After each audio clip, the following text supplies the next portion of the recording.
Hi guys!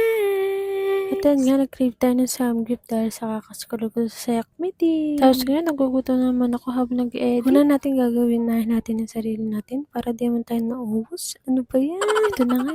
Siyempre, ano pa bang gagawin? Siyempre, maghihiwa tayo ng mga kasangkap ng pang samgyup. Isa na doon yung lettuce, siyempre. Hindi magiging samgyup yan kung walang lettuce. Then, ang meat natin, bacon yung ginamit ko para hindi masyadong mataba. Diet pero nagkasamgyup no? And cheese for the D. Kasi di buo ang samgyup ko walang cheese. Sobrang dali lang pala gumawa ng cheese sauce. Una, syempre magtutunaw tayo ng butter. Then pag nag-melt na siya, susunod natin yung iba. Then next yung cheese na. Then haluin hanggang maganto ang consistency. Then pag okay na ang cheese, mag-isa na tayo.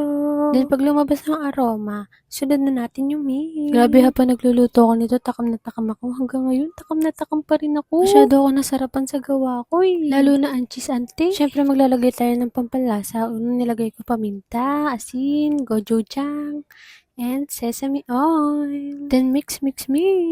Hanggang mag-combine ng mga pampalasa. Mabilis na naman maluto yung meat kasi bacon yung nilagay natin. Then pag ganito na yung tsura, okay na siya. Pwede nang kumain. Na-imagine nyo ba yun? Na-imagine ko. Gantong-ganto ako pag nasa sangyupan Una kukuha kong lettuce kasi hindi ako masyado ma-rice. Then lalagay ko yung meat, then cheese. Tapos takam na naman talaga. Ito na naman siya. Nag-crave na naman si ante. Ama ka na, kala ko ba diet ka? Siyempre, di mawala ang taste Mukha nang masasatisfy kasi nakapagluto ng samgyup. At yan na nga, the moment of truth. Masasarapan kaya siya? Mukhang nasarapan nga. Lagay ka.